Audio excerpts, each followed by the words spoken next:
इस सेशन में JS25 का कंप्लीट सॉल्यूशन हम लोग यहाँ पे डिस्कस करेंगे। पहले क्वेश्चन में कैपेसिटर का वोल्टेज क्या होगा ये पूछा गया है। कैपेसिटर का वोल्टेज इंक्रीज होगा, डेफिनेटली इंक्रीज होगा, becomes equal to the supply voltage या जो है कि सोर्स वोल्टेज, क्योंकि यहाँ पे रेजिस्टर जो है वो रिमूव हो रहा है और वहाँ पे जो वायर यूज हो रहा है रेजिस्टर के प्लेस में उसका रेजिस्टेंस 0 है। दैट कैपेसिटर का जो चार्जेस वो बहुत ज़्यादा होगा, वेरी फास्ट वो चार्ज होगा। तो वोल्टेज एक्चुअली क्या होगा, full voltage of the battery almost जो था इस करंटली वो वोल्टेज चालू हो गए अप्लाई वोल्टेज के साथ इक्वल हो जाए। दैट मींस कैपेसिटर का वोल्टेज इस तरह से इंक्रीज होगा। क्वेश्चन आप लोग देख लेना, पर यहाँ पे हम लोग सिर्फ पॉजिटिव किया था या इसका रिजल्ट क्या हो सकता है वो सारे डिस्कस करेंगे। देखिए सेकंड क्वेश्चन में लेंस मेकिंग फॉर्मूला यूज किया है जो है कि 1/p - 1/u = 1/a और बाद से t का वैल्यू आ रहा है, मेन इक्वेशन इक्वल टू होता है p/u जो मिल रहा है -u और यहाँ पे लेंथ ऑफ इमेज पूछा गया था, दैट मींस जो आ रहा है -0.02 मिलीमीटर, बट इसमें वैल्यू लेना है लेंथ को नेगेटिव नहीं लेना है, तो जस्ट पॉजिटिव लीजिए तो आंसर इससे d आ रहा है। नेक्स्ट केस में जो है कि थर्ड प्रॉब्लम जो है, देखिए फर्स्ट केस में ऐसा जो है कि चार्ज दे है, चार्ज बॉल h केस है और ये हाइट जो है h है, तो दो पॉजिटिव चार्ज है इसलिए रिपल्सिव हो रहा है। सेकंड केस में क्या होगा ये पूछा गया है और यहाँ पे एक कंडीशन दी गई था t का वैल्यू देखिए h से बहुत स्मॉल, तो इसमें जो कंडीशन बन रहा है वो है कि बॉल सरफेस पे था वो मूव टुवर्ड द लेफ्ट ऐसे चलाएगा और जो एवं बॉल जो था मूव टू द डाउनवर्ड्स, क्योंकि वहाँ पे एफसी लग रहा है तो इसलिए ऑप्शन सी करेगा।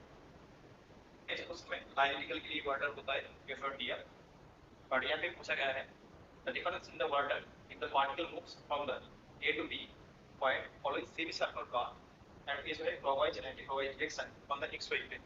ये XY प्लेन के लिए वाटर का जो रिजल्ट आ रहा है ये आ रहा है, तो इसको सिंपलीफाई करने के लिए कार्ड ऑफ ए चाहिए, बट यहाँ पे जो फोर्स के लिए उसका रिस्पेक्टिवली कार्ड ऑफ ए 0 आ रहा है, दैट मींस इसका रिजल्ट होगा 0। क्वेश्चन नंबर 5 पे कौन सा सीक्वेंस करेक्ट है ये पूछा गया था। ऑटोइलेक्ट्रिक इफेक्ट के लिए जो है कि बाउंड इलेक्ट्रॉन इन्वॉल्व होता है और जो है कि काउंटर स्टार्टिंग के लिए 3 इलेक्ट्रॉन इन्वॉल्व होता है। पेयर क्वेश्चन में मिनिमम 1.02 मेगावोल्ट एनर्जी जरूरत होता है इनसे रेडिएशन के लिए, और यहाँ पे जो है ये जो इफेक्ट है जो कैरेक्टरिस्टिक है इनवर्स ऑफ द ऑटोइलेक्ट्रिक इफेक्ट, तो इसलिए ऑप्शन ए का जो सीक्वेंस है करेगा। नेक्स्ट कॉन्टरपार्ट डिफरेंशिएशन पैटर्न में कॉन्टर बाई इलेक्ट्रिकल एवरेशन है तो क्या आएगा। देखिए कॉन्टरपार्ट डिफरेंशिएशन जब होता है क्या है एक्चुअली कॉन्टरपार्ट डिफरेंशिएशन जो इलेक्ट्रिकल पैटर्न जो ये एवरेशन जो है उसका प्लेट ट्रांसफॉर्म होता है, so that means यहाँ पे इलेक्ट्रिकल एवरेशन है तो differentiation pattern is also electrical, so that means semi major axis जो है perpendicular to the aberration due to the inverse of the relationship between the equation and the differential state। that means क्या है यहाँ पे कॉन्टरपार्ट differentiation में जो pattern आता है पैटर्न इज द कॉन्टरपार्ट डिफरेंशिएशन में प्लेट ट्रांसफॉर्म होता है एवरेशन होता है, तो इसलिए इसका जो रिजल्ट होगा यहाँ पे इलेक्ट्रिकल यूज हो रहा है एवरेशन, तो इसलिए इसका रिजल्ट होगा इलेक्ट्रिकल कोई semi major axis perpendicular to that होता है। नेक्स्ट एडिटिव प्रोसेस के लिए जो है कि E एंड T के बीच में रिलेशन क्या होगा ये पूछा गया था आइडियल के लिए। एडिटिव सिस्टम में जो है कि एडिटिव में या एडिटिव प्रोसेस के लिए जो इक्वेशन होता है P = गामा = कांस्टेंट, तो आइडियल के लिए जो है कि इक्वेशन P = RT और P = RT/T, तो इसको सॉल्व करके जो मिल रहा है P एंड T के बीच में जो रिलेशन ऑप्शन ए होगा। Next specific heat of solid जो है कि electric contribution and lattice contribution से आता है, ये जो है इलेक्ट्रिक कंट्रीब्यूशन ये होता है lattice contribution and low temperature बोला गया है या आप देख सकते हो 2 केल्विन 4 केल्विन ऐसे बोला गया है, दैट इज 14% है, और यहाँ पे लैटिस कंट्रीब्यूशन बोला गया है dy/t क्यूब लॉस होता है लो टेंपरेचर के लिए, इसलिए लैटिस कंट्रीब्यूशन सिर्फ आएगा ये का, दैट इज c = t/t।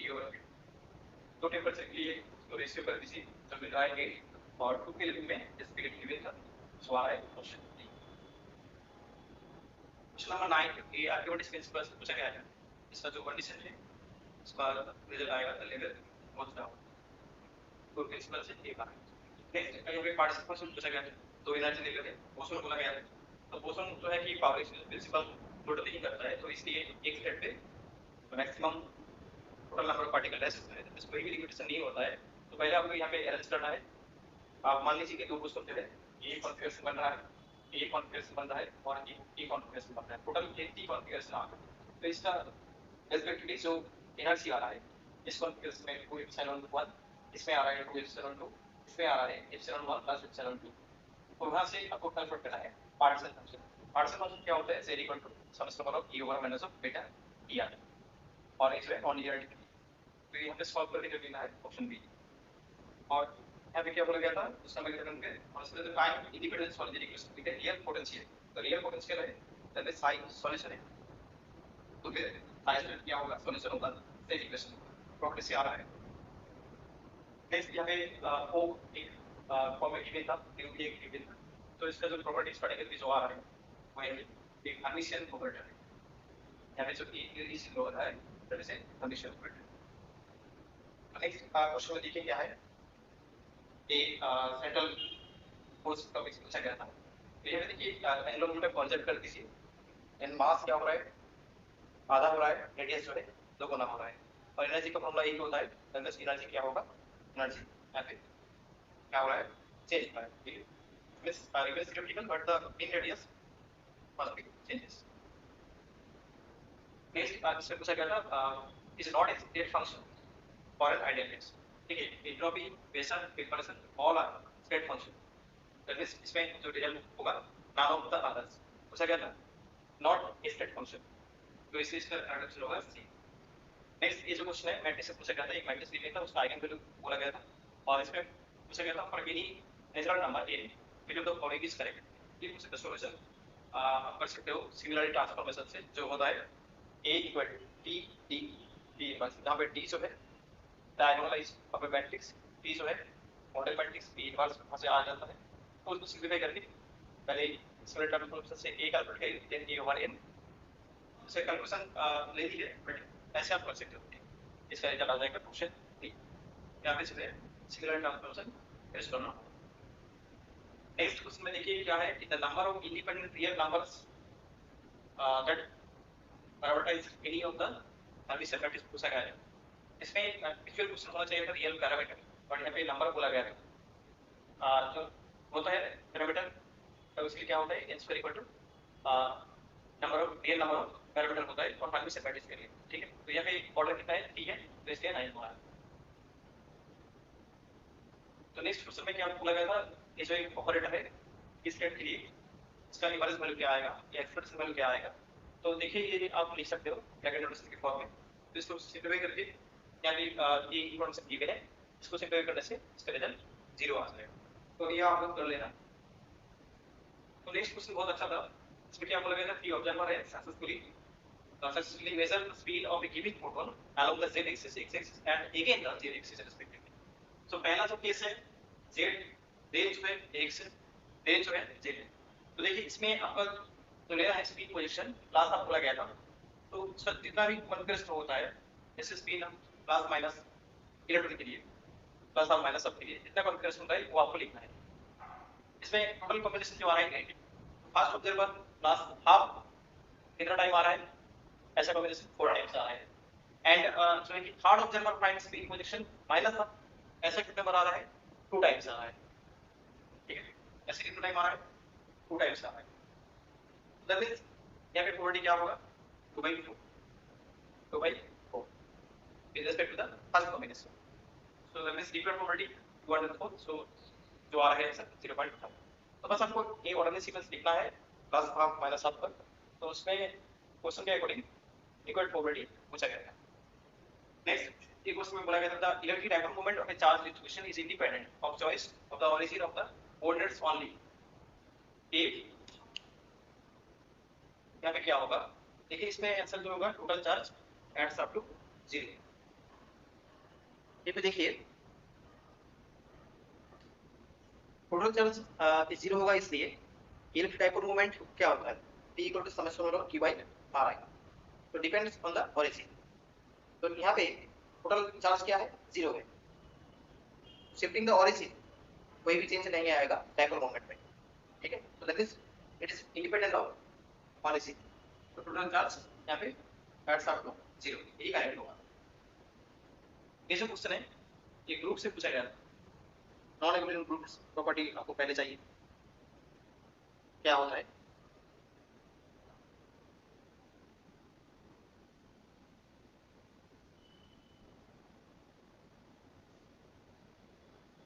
देखिए नॉन एबिलियंट ग्रुप से होता है वो है कि उस ग्रुप में ऑपरेशन जो होता है डज नॉट कमिट होता है। जैसे A B not equal to B A, ठीक है। ए बी सम एलिमेंट दीजिए तो A B not equal to B A होता है, तो उसी को बुलाते हैं नॉट एबिलियंट ग्रुप।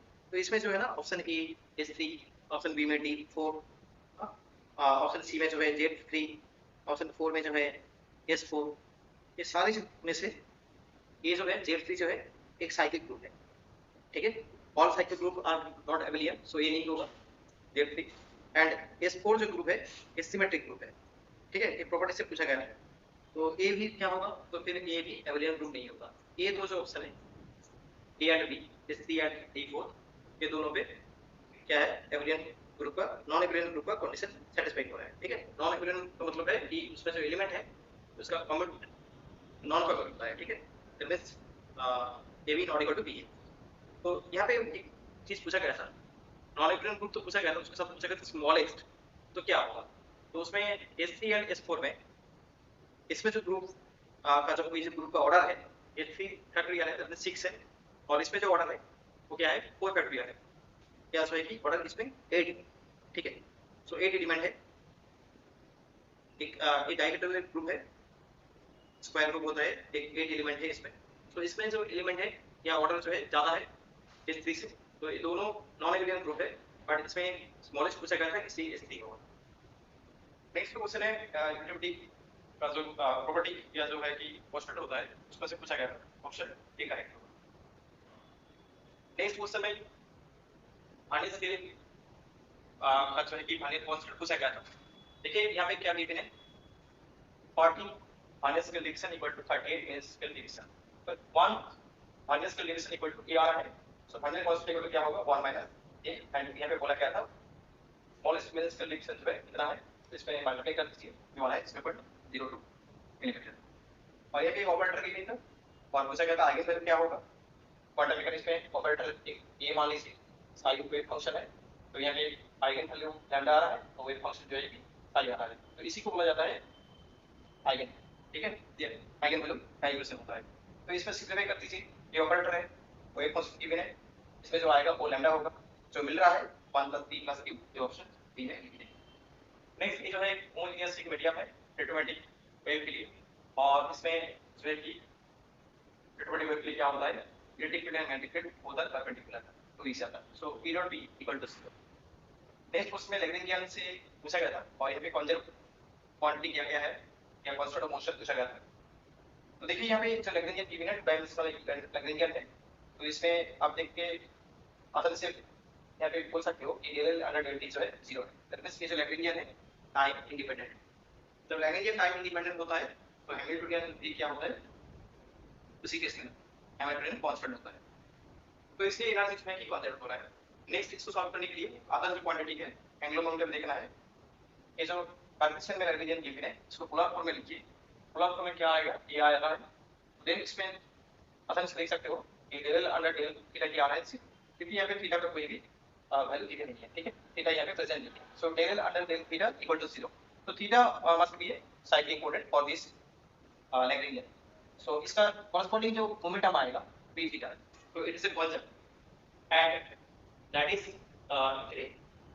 एक क्वांटिटी जो है ये भी कंजर्व है, तो इसलिए इसका रिजल्ट एंगुलर मोमेंटम ओनली ये जो है थर्ड ऑप्शन ए नहीं होगा या फोर्थ ऑप्शन में नहीं होगा, क्योंकि फोर्थ ऑप्शन है थर्ड ऑप्शन में एनर्जी एंड एंगुलर मोमेंटम दोनों ऑप्शन में डिफरेंट दिया गया है, बट दोनों जो क्वांटिटी है एनर्जी भी कंजर्व हो रहा है एंगुलर मोमेंटम भी कंजर्व हो रहा है, तो इसलिए ऑप्शन बी इसमें करेक्ट होगा। ये था पार्ट ए का क्वेश्चन। पार्ट बी में चलते हैं। पार्ट बी में क्या पूछा गया है क्वेश्चन नंबर 1 पे answer give the momentum in एरिथ आइगन स्टेट, और जहां पे ये जो है लार्ज है क्वांटिटी पोटेंशियल बॉक्स के लिए वही बोला गया था। ठीक है, रिवर्स वाला जो होता है मोमेंटम का क्वांटिटी पोटेंशियल बॉक्स के लिए 0, स्क्वायर का जो ये वाला होता है L square pi square A square square under L square ये जहां पे हुई। और मोमेंटम का आंसर भी पूछा गया था, दैट इज आंसर टी का जो फॉर्मूला होता है अंडर ऑफ पी स्क्वायर का equal minus T divide by square. तो इसमें जो आ रहा है इरेजर ये आपको याद करके जाना, ठीक है, या आप कैलकुलेट भी कर सकते हो। नेक्स्ट क्वेश्चन बहुत अच्छा पूछा गया है, एक क्वेश्चन पूछा गया है डैम्प्ड जो है कि ऑसिलेशन से, ठीक है। डैम्प्ड ऑसिलेशन में जो इक्वेशन होता है ए होता है और यहाँ पे ओमेगा नॉट जो है नेचुरल एंगुलर फ्रीक्वेंसी होता है एंड गामा जो है that is actually damping coefficient quadratic मास।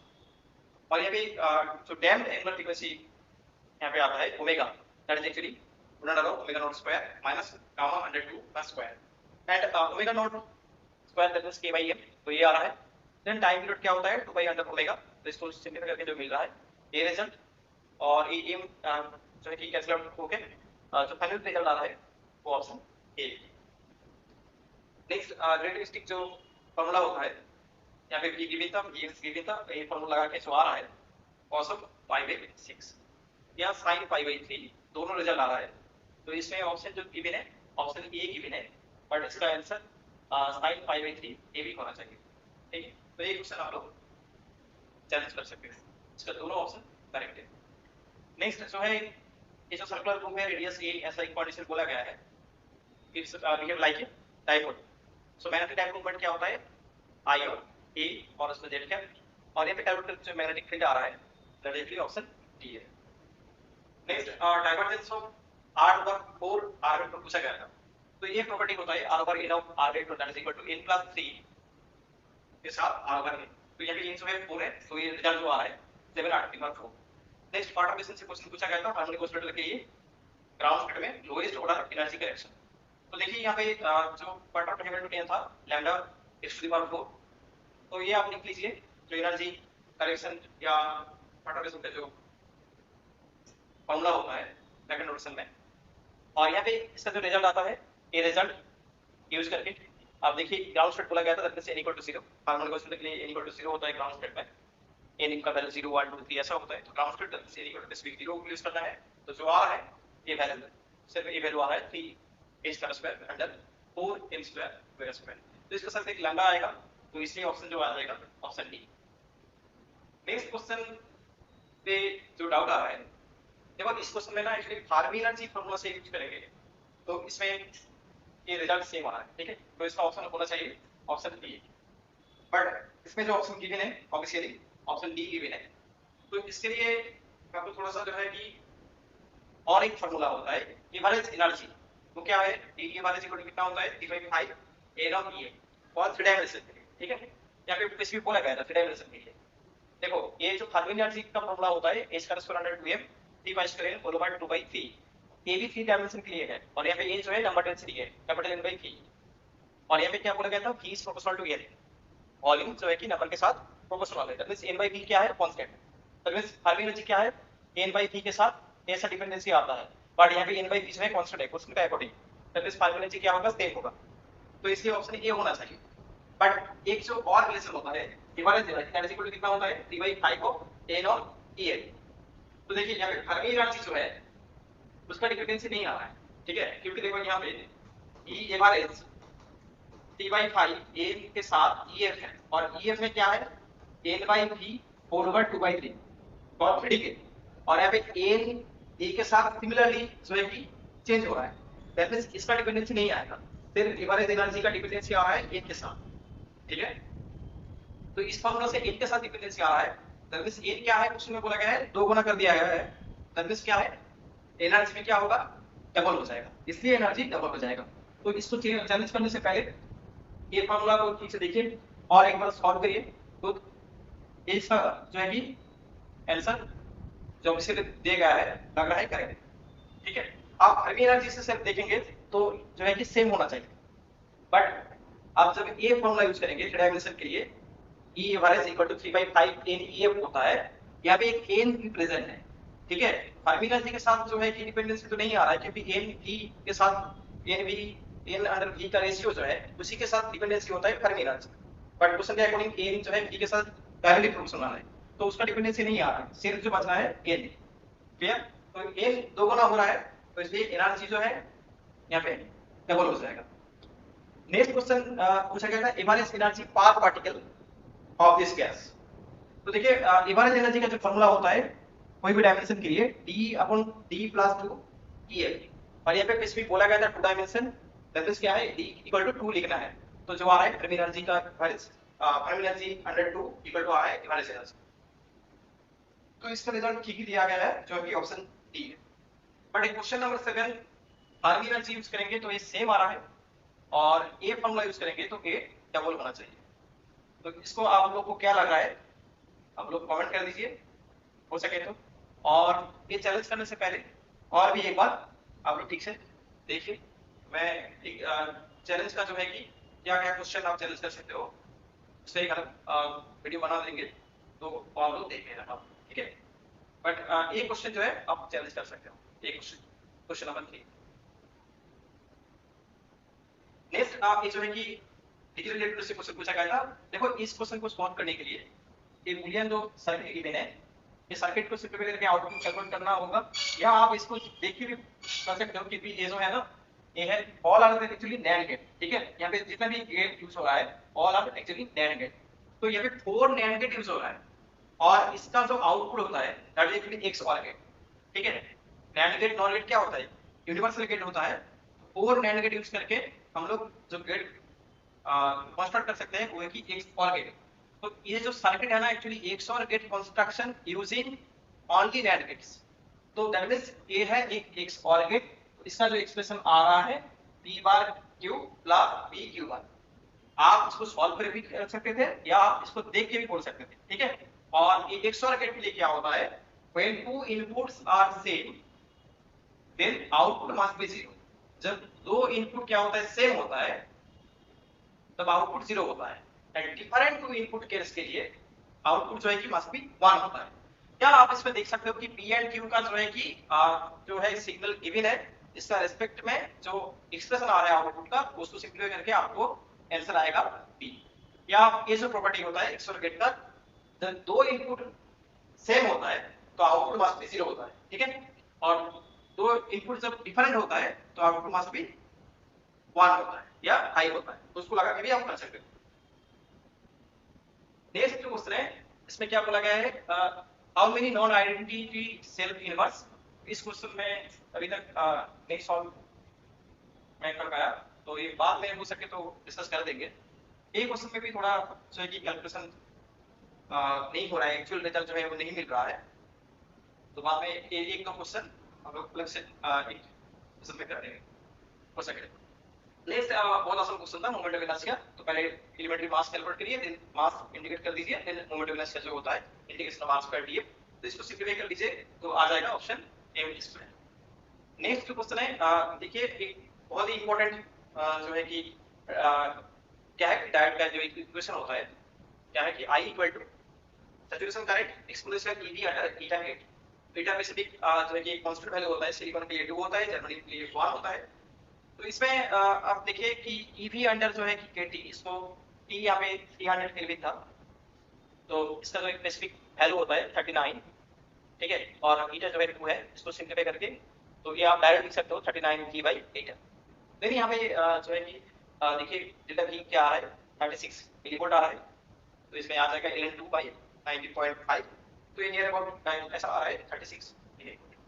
तो ये इक्वेशन से ये क्वेश्चन बन रहा है। नेक्स्ट इस क्वेश्चन में देखिए क्या है कि क्रिटिकल एंगल है तो उसका रेस्पेक्टिवली जो आ रहा है थीटा I = π/8 तो ऑप्शन बी बिल्कुल ठीक है। और ये क्वेश्चन में देखिए क्या है कि एक स्केलर पोटेंशियल एक इलेक्ट्रोस्टैटिक पोटेंशियल गिवन है, क्वेश्चन पूछा जा रहा है चार्ज डिस्ट्रीब्यूशन तो रो पूछा गया था। तो यहाँ पे देखिए आप इलेक्ट्रिक फील्ड एंड पोटेंशियल के बीच में जो रिलेशन होता है E = -φ ये लगा सकते हो।